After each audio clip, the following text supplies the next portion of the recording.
Good morning guys, welcome back to another video. তো আর একটা ভিডিওতে তোমাদের সবাইকে স্বাগত জানাচ্ছি। আজকে হলো রোববার 6 এপ্রিল। আমরা এয়ারপোর্ট থেকে বেরিয়ে পড়েছি আর একটা রাজবাড়ি যাওয়ার উদ্দেশ্যে। হ্যাঁ, দীর্ঘদিনের অপেক্ষার পরে ফাইনালি আমরা যাচ্ছি বাওয়ালি রাজবাড়ি। বাওয়ালি রাজবাড়িতে ডেকেশনে যাচ্ছি। আমরা যখন মেইনলি বাওয়ালি রাজবাড়ি যাওয়ার প্ল্যানিং করছিলাম, আমরা ভিডিও খুঁজছিলাম যে কিভাবে যাবো, বিকজ ওটার ইনফরমেশন ঠিক পাওয়া যায় না যে কিভাবে কন্ট্যাক্ট করব, কি করব। তো সেরকম আমরা ভিডিও পাচ্ছিলাম না, মানে ইনফরমেটিভ ভিডিও পাচ্ছিলাম না। আমি ভাবলাম যে না, এবার আমাকে ভিডিও করতে হবে আর সব ইনফরমেশন তোমাদের অব্দি পৌঁছাতে হবে। চলো দেরি না করে ভিডিওটা শুরু করা যাক।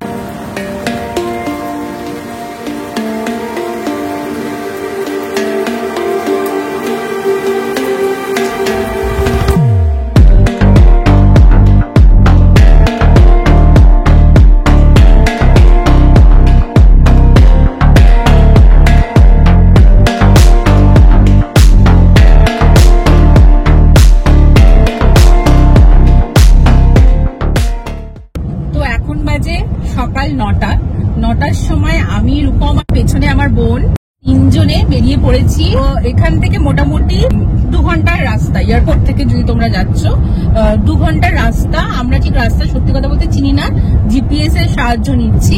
তো আমাদের ওখানে এন্ট্রি টাইম, মানে ঢোকার টাইম হলো 11:30 থেকে।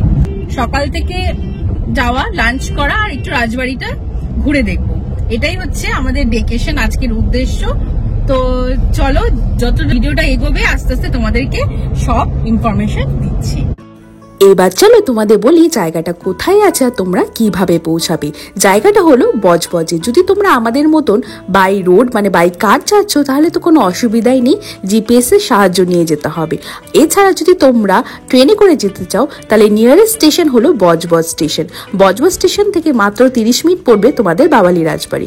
বজবজ স্টেশন থেকে অটো ছাড়ে, অটো ধরে তোমরা পৌঁছে যেতে পারো বাওয়ালি রাজবাড়িতে। 7 কিলোমিটারের সম্প্রতি ফ্লাইওভার আমরা ক্রস করে নেমে পড়েছি। এবার বজবজ রোডে নেমে পড়েছি। এখনো 40 মিনিটের রাস্তা, দেখা যাক কতক্ষণ সময় লাগে। আজকে যেহেতু রোববার, রাস্তা মোটামুটি ফাঁকাই আছে।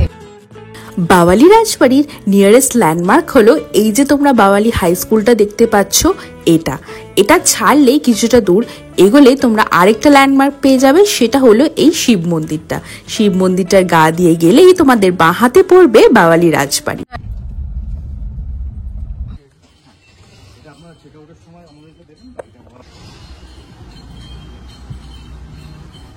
পৌঁছানোর সাথে সাথে ওনারা খুব সুন্দর করে আমাদেরকে বরণ করে ভেতরে ঢোকালেন। তো চলো এবার তোমাদেরকেও ঘুরে দেখাই বাওয়ালি রাজবাড়ি বা দা রাজবাড়ি বাওয়ালি।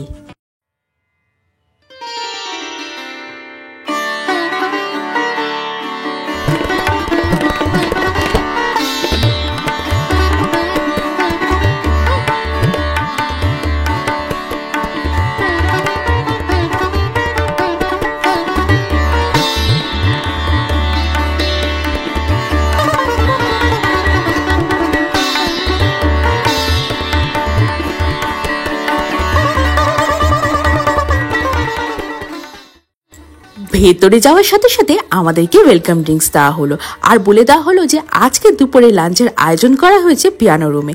এছাড়া আমরা নিজেদের মতন পুরো প্রপার্টিটা ঘুরে দেখতে পারি।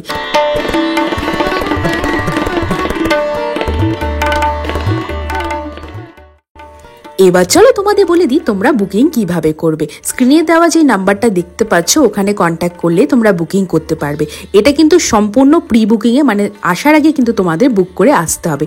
এছাড়া কিন্তু তোমরা ওনাদের অফিসিয়াল ওয়েবসাইটেও কোয়ারি করতে পারো, সেখান থেকে ওনারা কন্ট্যাক্ট করে নেবে।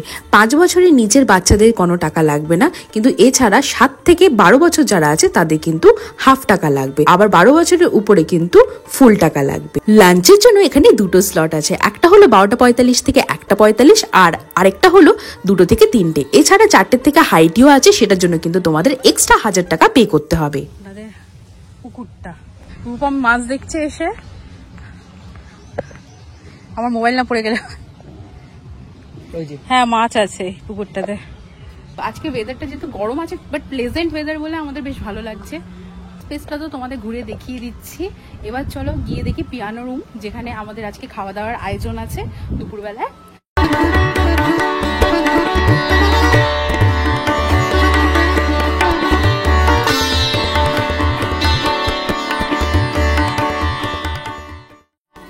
এই 250 বছরের পুরনো রাজবাড়ি বাইরের থেকে যতটা না সুন্দর, ভেতর থেকে আরো বেশি সুন্দর।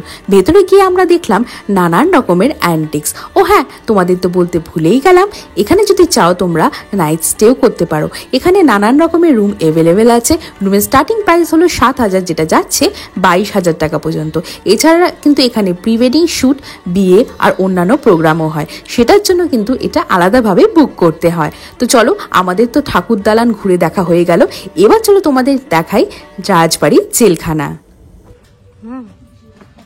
জেলখানা, ওয়াও, এটা চায়নার, কিন্তু দেখ অথেন্টিক চায়নার। ওয়াও ওয়াও, এদিকে এখানে ক্যামেরা এত সুন্দর, এটা ক্যামেরা জাস্টিফাই করতে পারছে না, একদমই না, দুর্দান্ত। রাজবাড়ির জেলখানাটাও ছিল খুবই সুন্দর। একটা কথা তোমাদের এখানে বলে দিই, যদি তোমরা এখানে বুক করছো ডেকেশন, এটার সাথে কিন্তু তোমরা একটা গাইড ট্যুর পাবে, সেটা তোমাদের দিনের শেষে ওনারা দেবেন। এটার সাথে কিন্তু তোমরা একটু এই জায়গাটা টুকটাক হিস্ট্রিও জানতে পারবে। আমাদের সময়ের অভাবের জন্য সেটা আর আমরা করলাম না। তো চলো, এবার তোমাদের দেখাই শেষে রাজবাড়ির ওয়াশরুমটাও, সেটাও কিন্তু ছিল খুবই সুন্দর, নিট অ্যান্ড ক্লিন। চলো এবার চলে যাই পিয়ানো রুমে, যেখানে আজকে দুপুরে লাঞ্চ আমাদের অপেক্ষা করছে। তো ফাইনালি আমরা পিয়ানো রুমে এসে গেছি। এবার আস্তে আস্তে খাওয়া দাওয়া আসছে, তোমাদেরকে দেখাবো আমরা কি খাচ্ছি। সবার প্রথমে আমাদের দিল মাটির ভাঁড়ে করে জল হাত ধোয়ার জন্য। আজকে আমরা দুটো থালি অর্ডার করেছি, একটা হলো ক্লাসিক থালি, আরেকটা হলো জমিদারি ননভেজ থালি। তো চলো তোমাদেরকে এক এক করে বলি। সবার প্রথমে বলছি ক্লাসিক থালিতে কি কি ছিল। ক্লাসিক থালিতে ছিল ভাত, ডাল, শুক্তো, বেগুন ভাজা, আলু ভাজা, বড়ি চূড়া, স্যালাড, আলু পোস্ত, চিকেন ডাক বাংলো, কচু পাতা দিয়ে চিংড়ি, ফিশ বাটার ফ্রাই, আমসত্ত্ব খেজুরের চাটনি, স্যালাড আর পাঁপড়। এছাড়া জমিদারি ননভেজ থালিতে ছিল ভাত, সোনামুগের ডাল, শুক্তো, ঝুরু আলু ভাজা, বড়ি চূড়া, আলু পোস্ত, ভেটকি পাতুরি, কচু পাতা দিয়ে চিংড়ি, মাটন কষা, লুচি, আমসত্ত্ব খেজুরের চাটনি, পাঁপড়া, স্যালাড। এছাড়া ডেজার্টে ছিল রসগোল্লা, সন্দেশ, মিষ্টি দই আর মিষ্টি পান। ক্লাসিক থালিটা পড়েছিল আমাদের 1300 প্লাস ট্যাক্স, আর জমিদারি ননভেজ থালিটা পড়েছিল 1500 প্লাস ট্যাক্স। এই খাবার দাবার কিন্তু আমাদের জন্য অত্যন্ত বেশি হয়ে গেছিল, কেন কি এটা একদমই শেয়ারেবল ছিল না, আর কোয়ান্টিটি অনেক বেশি ছিল। এবার চলো তোমাদের বলি খাবার দাবার কিরকম ছিল। এই দেখতে পাচ্ছ পাতুরিটা পিওর ভেটকি ছিল। চিকেনগুলোও কিন্তু এই বড় বড় পিস দিয়েছিল, আর খাওয়ার কিন্তু সবকটাই ভীষণই সুস্বাদু ছিল। কচু পাতা চিংড়িটা দারুণই খেতে, পুরো চিংড়িতে ভর্তি একদম, মানে 100 চিংড়ি লেগে যাচ্ছে। এবার চলো বলি তোমাদের মাটনটা কিরকম ছিল। মাটনের এরকম বড় বড় পিস দেওয়া হয়েছিল, দুটোই ছিল নানলি পিস। আমি রূপমের থেকে একটুখানি খেলাম, সত্যি মাটনটা খুব সুন্দর সেদ্ধ হয়েছিল আর বেশ ভালো ছিল। খাওয়া দাওয়া নামানোর জন্য আমরা এরকম কোল্ড ড্রিঙ্কসও অর্ডার করে ফেললাম। তারপরে আসলো চাটনি, পাঁপড়, আর শেষে আমাদেরকে এরকম মাটির ভাঁড়ে করে দিল গরম জল হাত ধোয়ার জন্য। শেষে বলে দিই, যদি তোমরা এরকম থালি খাবে না ভাবছো, তাহলে তোমরা আলাকার থেকেও অর্ডার করতে পারো। ডেজার্টের সাথে শেষ করলাম আজকে আমাদের বাওয়ালি রাজবাড়ির খাওয়া দাওয়া। ফাইনালি আমাদের খাওয়া শেষ, এবার বিদায়ের পালা, বেরিয়ে যাব। অসাধারণ একটা থালি খেলাম, মানে দুটো থালি খুবই ভালো এবং মানে ভীষণই ভালো, এবং প্রত্যেকটা আইটেম খুব সুন্দর, খুব ছোট। কিন্তু আমার একটা কমপ্লেন, কোয়ান্টিটি অনেক বেশি, কোয়ান্টিটি অনেক শেয়ারেবল না, এটাই একটা প্রবলেম। কোয়ান্টিটি অনেক বেশি, শেয়ারেবল না, যে কারণে আমাদের একটু অসুবিধা হচ্ছিল খেতে। তো যাই হোক, আজকের এই ডেকেশনটা আমরা এখানেই শেষ করছি। আমরা ট্যুর নিলাম না, বিকজ প্রচন্ড মানে গরম, তো পাচ্ছি না আর এত খাওয়ার পরে। এরপরে সকালবেলা আমরা নিজেরাই আমরা নিজেরাই নিয়ে ট্যুর করে নিয়েছি। হ্যাঁ, তো আমাদের বেশ ভালোই লেগেছে ঘুরে। আশা করছি তোমাদেরও ভালো লেগেছে। আর যদি ভালো লেগে থাকে অবশ্যই জানো কি করতে হবে, ভিডিওটাকে একটা লাইক করতে হবে, শেয়ার এন্ড সাবস্ক্রাইব। তো চলো, আজকে এই হ্যাপি নোটে এখানেই ভিডিওটা এন্ড করছি। দেখা হবে অন্য কোথাও, অন্য করে যাবে। Till then, by.